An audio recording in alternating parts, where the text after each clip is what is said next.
इसीलिए ना ये क्या कहते हैं, बात तो अच्छी है लेकिन ना पिक्चर भी अच्छी होती है। एक टेहरी गांव, मतलब टेहरी, पुराना टेहरी जो शहर था उसमें करीब 50 से 60 गांव थे। वो 50 से 60 गांव के वो तेलंगाना नदी और भागीरथी नदी का जो कॉन्फ्लुएंस है, मतलब संगम है, उस संगम में डूब जाने का वो खिलाफत कर रहे थे। वो खिलाफत इसलिए कर रहे थे कि उन्होंने कहा था कि इस टेहरी के विकास में, इस टेहरी के इवोल्यूशन में, उत्पत्ति में तमाम सांस्कृतिक और साहित्यिक मुद्दे दब जाएंगे। सवाल इकोनॉमिक्स का नहीं है। अगर सवाल केवल इकोनॉमिक्स का होता तो हम बर्दाश्त कर लेंगे, हम गरीबी सह लेंगे, लेकिन अगर हमारी सांस्कृतिक विरासत को दबा दिया जाएगा, डुबो दिया जाएगा और हमारा इतिहास डेड हो जाएगा, तो दोस्तों ये बहुत ही गंभीर मसला है। फिलहाल आप जानते हैं ब्रिटिश गवर्नमेंट हो चाहे गवर्नमेंट ऑफ इंडिया हो, वो जो सोचते हैं वो करते हैं। अभी हम नाम नहीं लेंगे किसी सरकार का, ये सारी सरकारों ने किया है। 1950 से सब हो रहा है। सर, मैं किसी पार्टी के विपक्ष में बात नहीं रखना चाह रहा हूं। लोग डैम बना रहे हैं और डैम बना करके हमारे इकोसिस्टम को डिस्टर्ब कर रहे हैं। इकोसिस्टम का मतलब होता है कि एक सिस्टम जिसमें बायोलॉजी संरक्षित होती है, एक सिस्टम, एक मैकेनिज्म, एक तरीका, एक कुदरत का बनाया हुआ तरीका जिसमें हमारी इकोलॉजी संरक्षित होती है। जब हम इकोलॉजी की बात करते हैं तो वहीं पे बायोडाइवर्सिटी की बात आ जाती है। लेकिन दोस्तों, ये सरकारें नहीं मानने वाली। अभी ये स्वर्ण चतुर्भुज योजना पहाड़ों के ऊपर जहां भी आपदाओं के बारे में, वो जो बड़ी आपदा आई थी जिसमें सब पूरा का पूरा बद्रीनाथ वाली आपदाओं को जानते हुए ये बिल्डिंग गिर जाएगी। लेकिन दोस्तों, हम इस बिल्डिंग के नीचे बैठते हैं। पहाड़ों में इतना भूस्खलन है और उस पहाड़ों के भूस्खलन, इससे जुड़ा हुआ मसला है, इसलिए उठा रहा हूं। चतुर्भुज योजना, सारे केदारनाथ, बद्रीनाथ, हम किसी धर्म को आहत करने के लिए, किसी के भावना को आहत करने के लिए बात नहीं उठा रहे हैं। बात उठा रहे हैं कि जब वो इकोसिस्टम डैमेज होगा, जब इकोसिस्टम डिस्टर्ब होगा, तो उस इकोसिस्टम का कनेक्शन हमारे रिवर इकोसिस्टम से है। तो रिवर इकोसिस्टम डैमेज होगा। जैसे आप छुप करके बेडरूम में, मैं खुली बात करना चाहता रहा हूं, दोस्तों आप मना मत करिएगा कि आप अपने पत्नी के साथ बेडरूम में अकेले बातचीत करना होता है, प्राइवेसी की बात करती है, तो आप बेडरूम में करते हैं। उसी तरीके से हमारे जीव जंतु, कछुआ से लेकर क्रोकोडाइल तक, मछलियों तक, इनके छिपने की, रहने की, वो मैं बता दिया, साइकोलॉजी है उनकी। अगर उनके स्थान को आप बदल दोगे, मेरे रुकने के स्थान को मेरा घर ही बदल दिया। अभी मैं लखनऊ गया, मेरा घर को देख दिया, मेरा घर देख दिया, मेरा क्या लगेगा भाई, मेरा क्या होगा? कम से कम 1 महीने तक मेरी नींद उड़ जाएगी, फिर दूसरा मकान मैं खरीदूंगा। तो दोस्तों, मैं बात यहाँ तक आई, एक टेहरी डैम बनाया गया, जिस डैम ने, वहाँ पे 2 मछलियाँ पाई जाती हैं। एक का नाम है महासीर और दूसरे का नाम है ट्राउट। मैं महासीर और ट्राउट का एक्सपर्ट हूँ। उन 2 मछलियों उत्तराखंड गवर्नमेंट के साथ उन 2 मछलियों को कंजर्व करने के लिए ब्रीडिंग करके फिर से गंगा नदी में डालने के लिए, जिसको कि हम लंचिंग प्रोग्राम बोलते हैं। दोस्तों, हमने सब कोशिशें की, लेकिन देखिए जो आदमी के द्वारा बनाई गई बाधाएं हैं, आदमी के द्वारा जो पानी रोक दिया गया है, कई जगहों पे बहुत कष्ट होता है। गंगा नदी सूखी पड़ी हुई है। एक गंगा नदी जो ग्लेशियर से निकलती है और उसके सूखने का कोई प्रश्न नहीं है, वो सूखी पड़ी हुई है। दोस्तों, वो ब्रीडिंग मछलियां कहाँ करेगी? वो ब्रीडिंग कहाँ करेगी? केवल उनकी ब्रीडिंग नहीं, मैं सिंबॉलिक सांकेतिक रूप में दे रहा हूं कि अगर मछलियां, क्रोकोडाइल, ये सारी चीजें ब्रीडिंग करना, आज हालत क्या है आपको बता दें।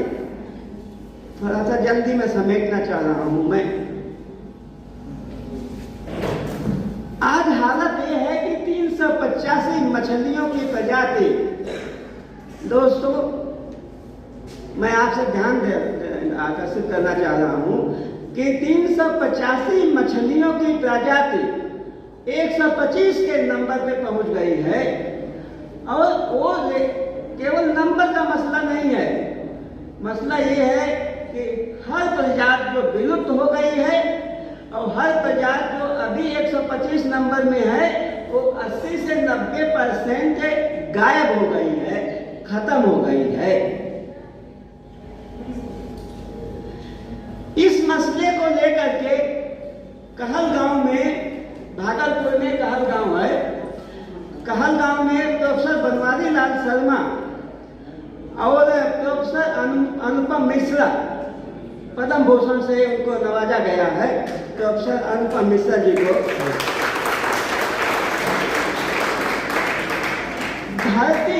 धरती जमीन पे काम करने वाले लोग, मेरे जैसे वो पाने वाले, मतलब नौकरी में काम करने वाले लोग नहीं थे। उन्होंने कहलगांव में 3 महीने का आंदोलन किया और उन्होंने एक पुस्तिका निकाली है, छोटी सी पुस्तिका है लेकिन बहुत महत्वपूर्ण है, कि गंगा को अविरल बहने दो। ये उनकी अंतरात्मा को झकझोरती थी। उनको क्या लेना देना?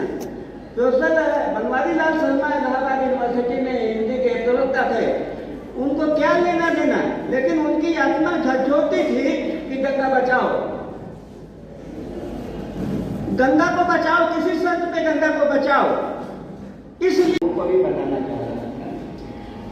बड़हलगंज डिग्री कॉलेज करीब 25 साल से, करीब 25, मोर देन 25 ईयर्स, 30 ईयर्स से हम यहाँ आते रहे हैं और यहाँ पर हम बात रखते रहे हैं।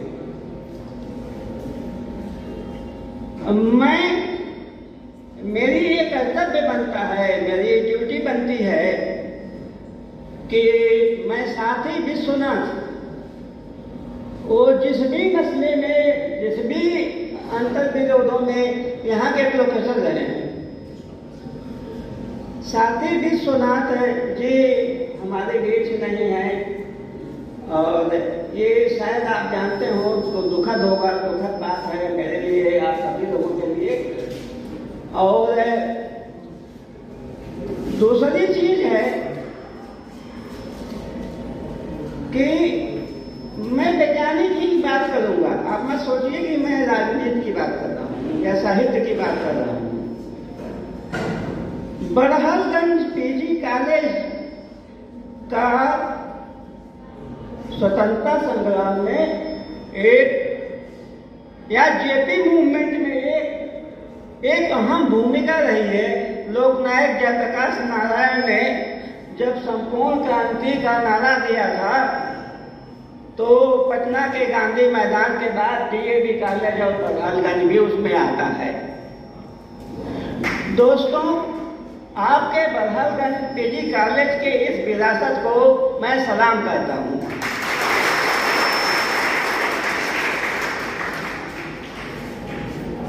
दोस्तों, मैं एक छोटा सा व्याख्यान देने आया हूँ और मैं अपना फ़ोन नंबर, ईमेल आईडी सब कुछ दे दूंगा। आप बिल्कुल दिमाग में ये नहीं रखिएगा कि मैं गवर्नमेंट डिपार्टमेंट से हूँ। मैं बार बार कर रहा हूँ, मैं बेसिकली मैं टीचर हूँ। मैं वैज्ञानिक भी नहीं बोल रहा हूँ, मैं टीचर हूँ। और टीचर की दायित्व को मैं बहुत ही भली बात अच्छे तरीके से समझता हूँ। जब तक हम आपके अंदर नई दृष्टि नहीं पैदा कर पाए तो वो सारी कहानी गंगा माता की वो सारी कहानी बेईमानी होगी।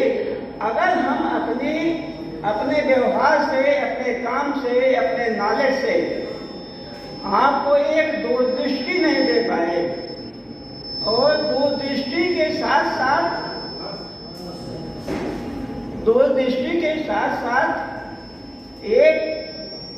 एक प्रोग्राम नहीं दे पाए कि इसका हल क्या है।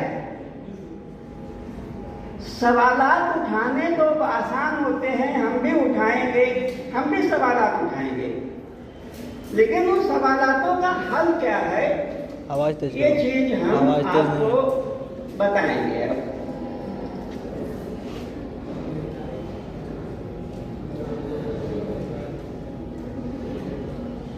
दोस्तों, मेरी आवाज वैसे ही बहुत ऊंची है, वो इसलिए वो दिक्कत हो रहा है।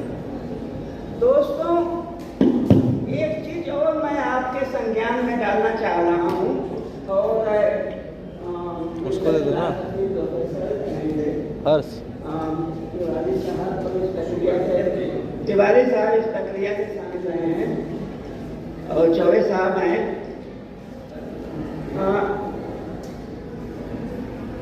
हमसे प्रिंसिपल साहब कुछ फोन पे बात हो रही थी तो उन्होंने इमीडिएटली रात को बात किया। हमने इमीडिएटली उन्होंने बोला कि एग्रीड। मुझे लगा ये लगता है ये भी उसी तरीके से बेवकूफ है जैसे मैं हूँ। मैं इलाहाबाद यूनिवर्सिटी के साथ प्रोग्राम जो चलाता हूँ विदाउट लीगल डॉक्यूमेंट, तो जब मैं चलाता हूँ तो मैं मुस्कुराया जैसे ही मैं बोला ओके,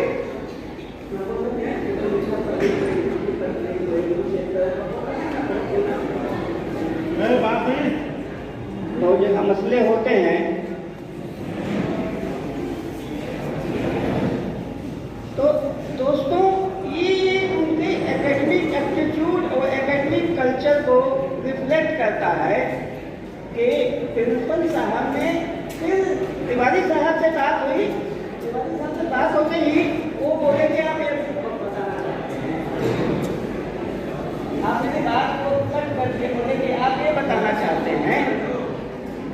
तो इस तरीके की एक भावना जब होती है, जब इस तरीके की एक सोच होती है, तब बात आगे बढ़ती है और मैं आपको मूल बिंदु पे ले आता हूँ।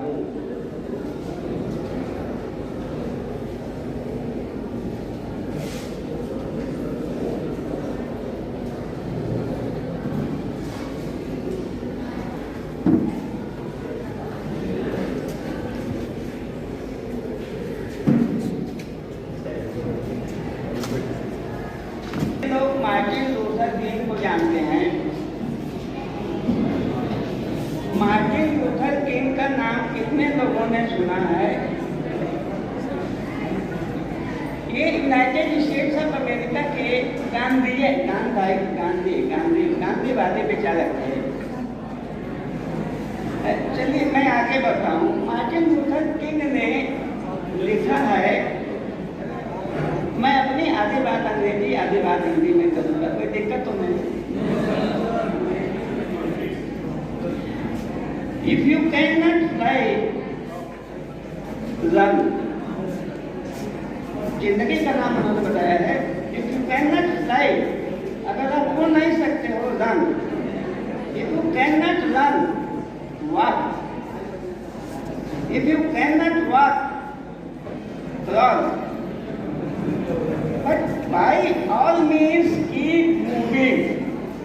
हम वैसे भी बोलते हैं जिंदगी जीने का नाम है, जिंदगी गति का नाम है, जिंदगी मूवमेंट का नाम है।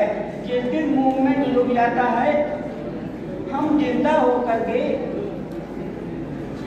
होने के बावजूद मरे हुए होते हैं। इसलिए जिंदगी को जीने के लिए हमें चलना पड़ेगा, हमें जिंदगी में गति लानी पड़ेगी और अपनी जिंदगी के उस गति में के रूह में हरकत लानी पड़ेगी। जब तक उस गति के रूह में हम हरकत नहीं लाएंगे तब तक कोई भी बदलाव हम नहीं कर सकते। दोस्तों, अब बात उठाता हूँ, कहाँ से उठाऊँ मैं समझ नहीं पा रहा हूँ। बात उठाता हूँ भागलपुर से। भागलपुर में 1970 में फरक्का डैम बना था। एक हुगली नदी पे गंगा सागर में जहाँ गंगा मिलती है वहाँ से दो नदियाँ यूं होती हैं। एक हमारे इंडियन ओशन में जाती है